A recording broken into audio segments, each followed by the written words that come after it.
Hey, hi, good evening, guys. I am Samar, your international certified yoga trainer, also a software consultant. Today, we are going to discuss about obesity and psychology behind obesity. For that matter, we have a special guest here, a psychologist, Pooja Gupta, with whom we are going to actually talk about some of these problems, the actual reasons behind obesity, which affects my students and clients at a psychological level.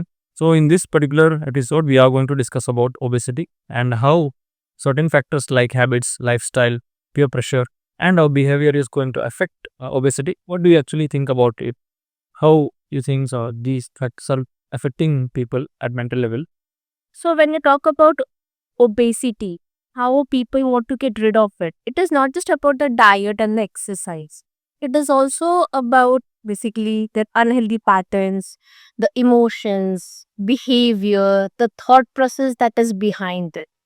Because it is not like the people are they're not aware that they are obese. Definitely, they are aware. In fact, they are in they're in this vicious cycle where they're not able to come out of it. So, like you clearly mentioned, like the various factors like lifestyle, you have this, the kind of the peer group that you have. It influences the way you want to work on yourself. Specifically, like when I talk about these things as being a yoga trainer, I'll be, as obviously, I will be getting clients and I will suggest them certain routine. When they are into my class, I will be easily able to guide them for 1 hour. They are with me. I will be taking the class continuously guiding them. So that will not be a problem. But when they are out of the class, it will be like 20-80 ratio, where 20% is just like yoga classes and exercises. And remaining 80% is all about their lifestyle, what they are eating, how they are carrying themselves throughout the day. That is actually going to matter a lot. So to maintain certain things when I have given them as a part of their routine, so they will not be able to follow that.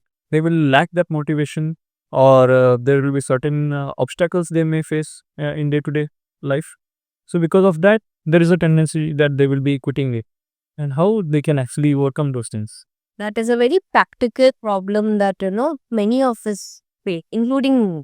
When you talk about this habit as an entity, what happens is habits are not just formed. It takes time for us to get conditioned to it. First and foremost thing, let us understand, how these habits are formed, to understand how they are breaking and what we can do about it. So, say for example, you get up early in the morning and you feel that yes, I've done something. That kind of is giving you a dopamine hit, and our body is designed in a way wherein we seek to get some kind of dopamine hit. Now, what happens is one day you get it, it feels good. Second day, amazing. Third day, very good. Seventh day, it's on the Rishanam story that I've been doing good. Slowly, that dopamine hit that we're getting, it fades away. That is the probable reason people are not okay being with this in this consistent mode. Now, when we know that we're not getting this dopamine hit, mindfully we will have to give ourselves a dopamine hit for that habit to be in that cycle. They should keep something as a reward system for that girl, Exactly. that they are doing certain things and they have come so far. So they should bring a time where they are going to celebrate those things Exact. that they have reached so far, right? Exact.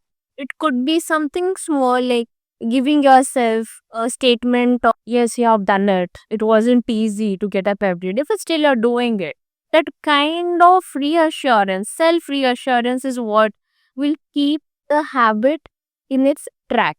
Once your circadian rhythm is set, then there won't be much of a problem. So, till we get into that fixed routines, we need to sort of try and understand what things are keeping us motivated. Out of all these things, the first thing could be when somebody is not able to get up from the bed, because we all know it is just about getting up from the bed. Once people are out of the bed, they'll eventually do the task. While you're still lying down on the bed, they should actually think, what was the reason? Why did I even enroll for the class? What was that one motivating factor? Probably, if you try and recollect scenarios of why you had joined the class, then that could give you a push, I guess. Okay, like similarly regarding to this high was, is it something like 21 days to build new habits? It will take around 21 days, and to make it a permanent part of your routine, it will take 90 days of time. Is this really true? Creating new habits really work? That Right, even I have heard people say that it takes 21 days. But then again, in my opinion, what I feel is the 21 days for you might be different, for you and might be different for me. Whereas what I think is, since all of us are very different, all of us have different capacity to form habits, right? So I think, in my opinion, some people might require 18 days to form a habit, and some people might take 25 or 26 days. So it depends on us, the way we are, seeking the habit, the reason behind why do we want to do it, and many other factors come in play. It may be different. The time frame might be different for everyone, but at least they need certain amount of time to bring that momentum, so that it will be easy for them to make it as a part of their lifestyle easily. So one thing I used to do for certain to form certain habits is like, we used to write down our goals and certain things related to our goals, and write it down in a sticky note or anything, and keep it in front of our eyes where we can see it very often. Because of that, we will be always reminded about what we are actually going to do, so that we don't make any mistakes, or we don't get out of the track. So that one thing I used to do.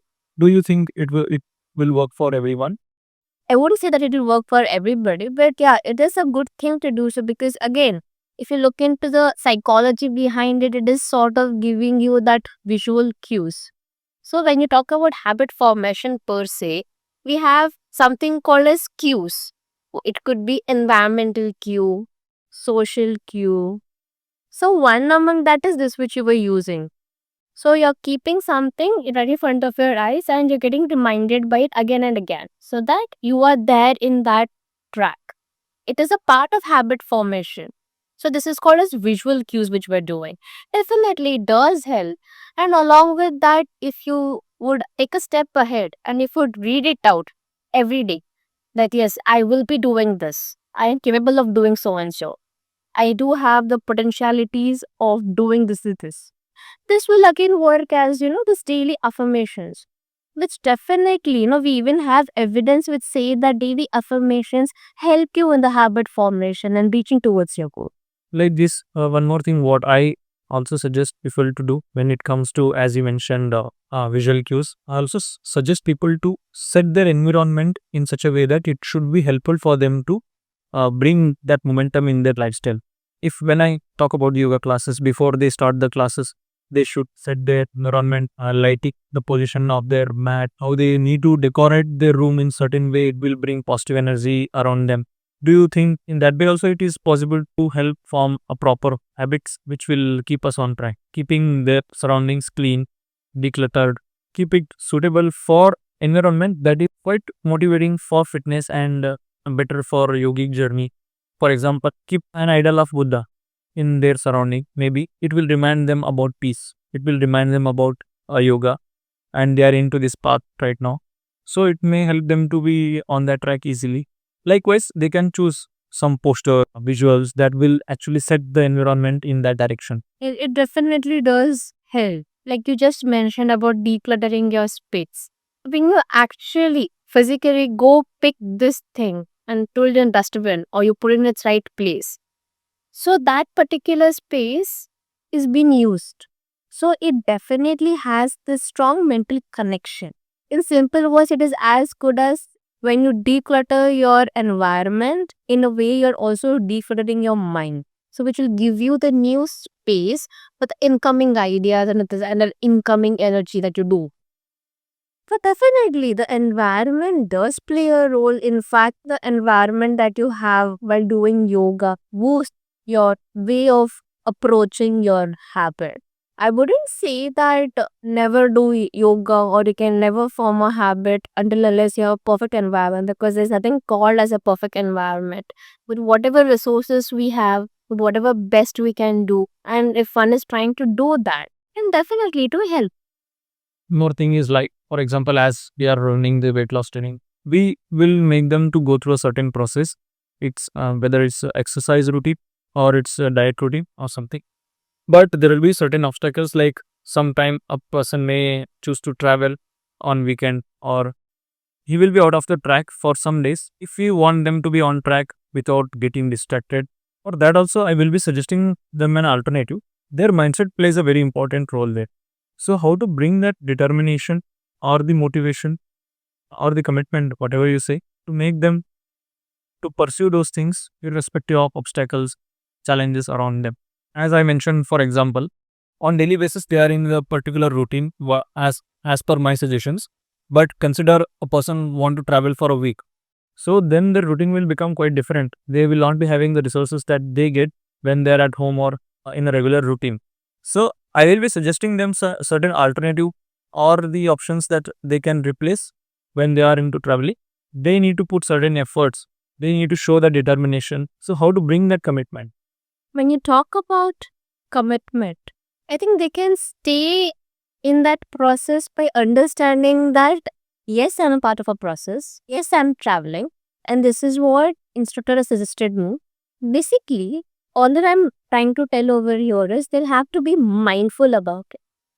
Okay, I understand I'm traveling, which means I won't be able to practice the diet as strictly as I was. But since I'm having an alternative, let me try it. In fact, when you ask for a commitment, it wouldn't come in one shot, right?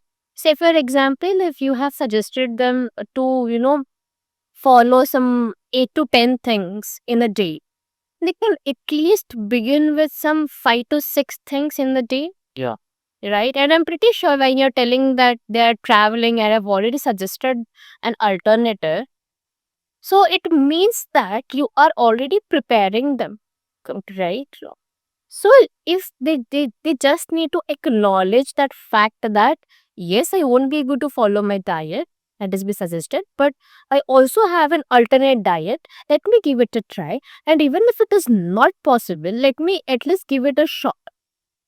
Okay. Yeah. It is not necessary that they'll have to do those 8 to 10 things, those 8 to 10 alternatives that you've told them. They can try 5 to 6. At least in that way, they can still stay committed. Because as we always say, like something is better than nothing. If not 10, at least 5. If not 5, at least 3. If not 3, at least 1. Okay. Yeah. As like habits, there are other certain factors like one more factor that plays an important role in the journey of weight loss is peer pressure. When you are into a group of people, so they will be having certain routine. As you have gone out with them, you are farting with them, it becomes quite natural that you will also come into flow of those people, whatever the things those people are doing. And there is a tendency that you will also forget what you were supposed to do. You will end up breaking your commitment and following cheat meal or something like that. This should not be happening, according to me, very frequently. So how should they avoid that thing? When you are alone, you can still commit to yourself. But when you are in a group, it becomes difficult for you to stay true to your commitments. I think in that case, something called as assertive skills, which is a part of communication skills, be assertive about it. Hey, listen, I'm following a diet and I want to stick to it. Be assertive about it so that the other person does not force you so much.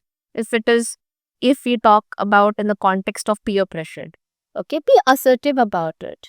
Be polite and be assertive about it. Okay, listen, I'm following the diet, I won't be able to do it, right? And when it comes to you, wherein you are not able to, control your cravings, in that case, you'll have to just mindfully, think about this one question. If I eat today, how would that make me feel tomorrow? Will I be proud of myself or will I be filled with guilt? So that one question. And if you still think that no, I will be proud of myself, let me go ahead and eat it, sure, go get a grab, right? But then I think equally you will have to compensate for it. If you are there in that position that okay, I will be ready to compensate for this, then you can go ahead. And even when you're doing that, you can always do this bargaining with yourself. Okay, I wouldn't take the entire slice or entire piece. Let me just take one small bite. So by this, you're also there in the group and also following your habit. That's the thing. Actually, I generally suggest people instead of quitting everything, being so hard on themselves. So they should be too much aware about what they're actually going to do. They must be mindful and do things in a very balanced way. So they should be having attention. Like if I have eaten so much sweet today, so I should be doing some extra activities tomorrow so that whatever the extra things I have eaten, So that should be diverted in a particular direction, right? So they should be mindful about those things. That's what I think. Coming back to the habit part, I have one more question. Like, how do you actually suggest what is the right way to form a habit? Is there anything like they should follow a certain steps which will make things easy for them? Psychologically speaking, when you talk about a habit, it is not a one day thing apart. It is also not a 2 day thing. So when you talk about habit, if your example goal is to follow a diet 20-30 days, when you think about it, oh, I have to follow a diet for a month, it definitely sounds like a challenge for somebody who's already on the heavier side. In that case, if you break the entire commitment of yours into small chunks, then it is easy. Say, for example, yeah, I do have this commitment for a month, but let me think about today. Let me focus on today. Even when you think about it, then like you get up from the bed in the morning and think, oh my god, today I'll have to follow that strict diet. So instead of thinking that, you can give yourself an alternative explanation that, okay, let me try to do this morning routine first, whatever it is being suggested, whatever alternatives are suggested. So let me just think about it now. So when a bigger task is broken down into smaller chunks, it becomes very easy for us to practice it. So step by step, you will be definitely able to reach that goal. As you mentioned, craving should be controlled. But sometimes what happens is your people around you will say they are not posing you, but just in a fun way or just to banter you, they will say like बहुत healthy routine follow कर रहा है क्या? इतना करके क्या ही हो जाएगा? कुछ नहीं होगा, सब लास्ट में ऊपर ही चले जाने का है. ऐसे सब बोलेंगे. Because of that, I'm not saying demotivated, but you get influenced by those thoughts and will come back into normal routine casually because it feels like a painless thing. You will avoid that pain and you will choose fun. Just you got influenced by your friends saying like that. So how should they deal with those things? As you mentioned, assertiveness is one thing, assertive communication is one thing, but these things will happen casually, and how to they tackle? Right. I think the very answer of mine lies in the situation that you've given. Like, you see, for example, if somebody comes to me and tells that, I don't know, एक ना एक दिन जाने वाले हैं ये ऊपर, then I would say that, हाँ, एक ना एक दिन जाएंगे, but now that I'm living in present, I want to live it in a very healthy manner. I want to become the best version of myself, both socially, physically, and in whatever sense you take it, right?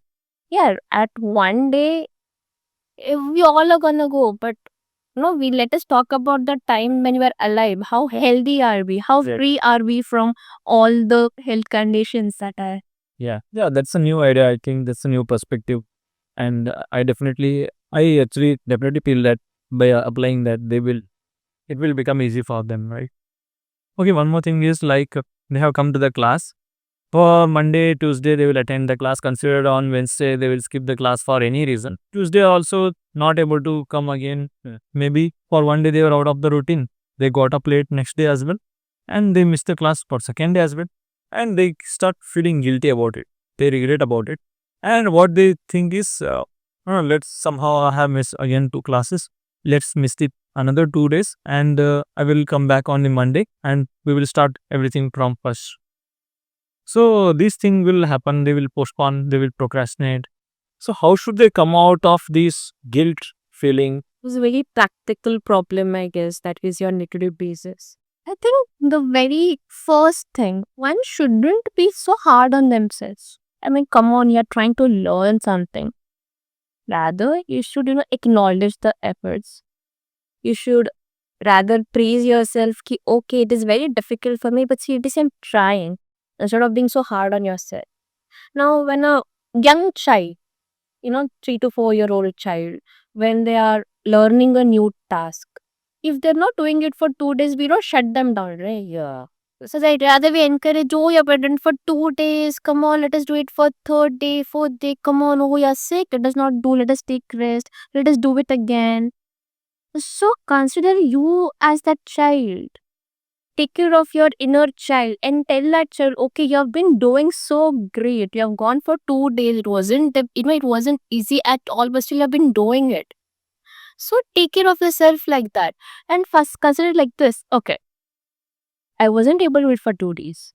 Let me do it tomorrow, I'll see. At least for the heck of it, let me get up from my bed, and even if I don't want to do all the asks, let me just turn on my camera and sit in the class. Yeah, it should be taken in a very fun way, right? So instead of being like such a serious thing, you are professor's class, instead of like that, you should keep those things in a very light and very fun way. हाँ, कल miss हो गया यार, कोई बात नहीं, आज करेंगे, आज कर लेंगे यार, कल तो मिस हो गया. You should keep it very lightly like that, na? Exactly.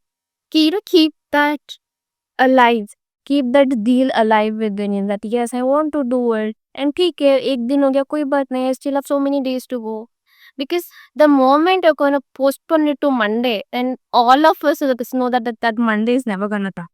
One more thing very much connected to this is fast-paced lifestyle. How do you think this fast-paced lifestyle, where having sedentary lifestyle, they're eating a lot of fast food, they are sitting on chair for long duration of time, they are not moving their body. How this kind of shortcut kind of lifestyle is affecting the obesity thing? Oh, it definitely has a very strong connection between these fast paced lifestyle and obesity getting increased. Immediate gratification. And then on the other hand, we have something called as delayed gratification. Let me explain this one experiment to you. Marshmallow experiment. Took a certain set of children from the age group of 4 to 11 years. What he told is, I will be giving you a marshmallow. And if you're able to resist For 5 minutes, then after the span of 10 minutes, I will be giving you 2 marshmallows. Okay. This was the instruction given.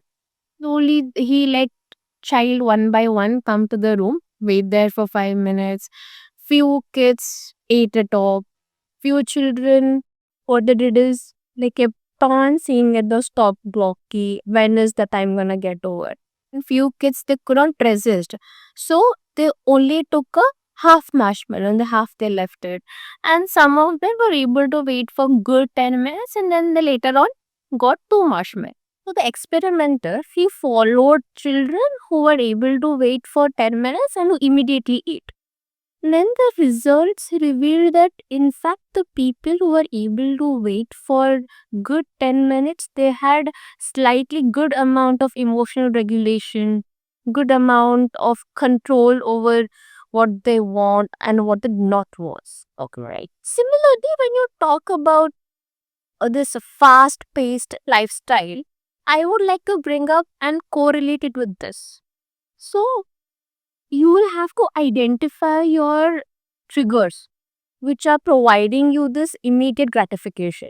And you need to understand this immediate gratification, like this junk food, sitting, scrolling for a long period of time. These are going to give you immediate gratification, and These are not letting you strive for your perfection.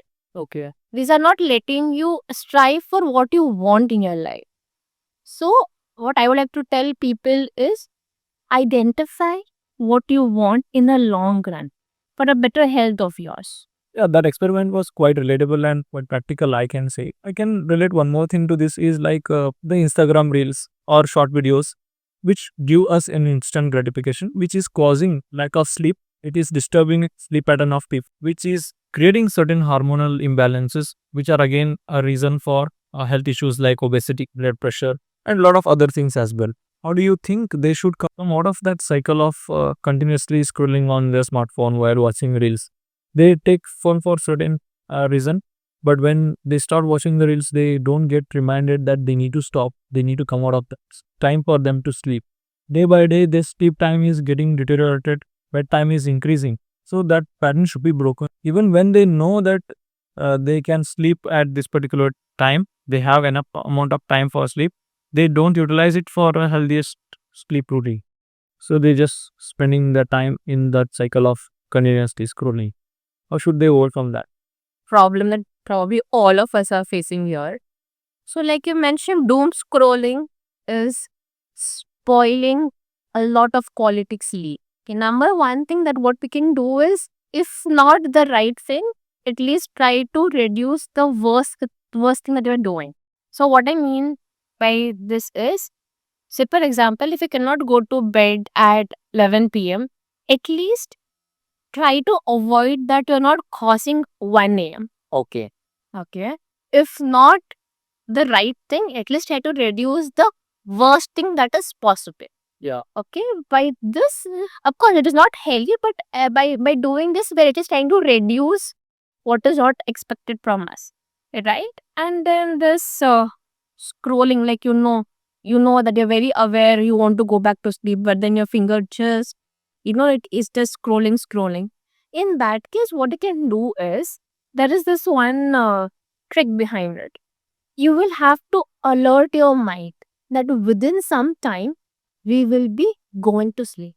So ideally, what you can do is, this is something that even I did to get out of that habit of doom scrolling. So set a reminder for yourself, saying that within the next 30 minutes you will have to slow down. Slow down as in, you'll have to turn off the lights, put your phone aside, and put on all your everything gadgets aside. Yeah. And then after 15 minutes again, you get a reminder. Ki, go do your night routine and go to bed. Okay. Yeah. And then when the time comes, your brain is already prepared to take that step of keeping it aside. So by slowing down, you're alerting your mind already that okay, this is something that I'm gonna do. Because suddenly if I tell, okay, now put on your phone and go to bed, it could cause some kind of disturbance. But if I'm telling you that you'll have to slow down and eventually do this, then probably the brain will accept. That was a very engaging and interesting conversation. And I hope you also enjoyed. I hope you have got enough tips and recommendations from this video that will help to ease your weight loss process. Stay tuned with us. We will be coming up with another episode related to psychology behind obesity. Thanks for watching. Jai Hind. Bye bye.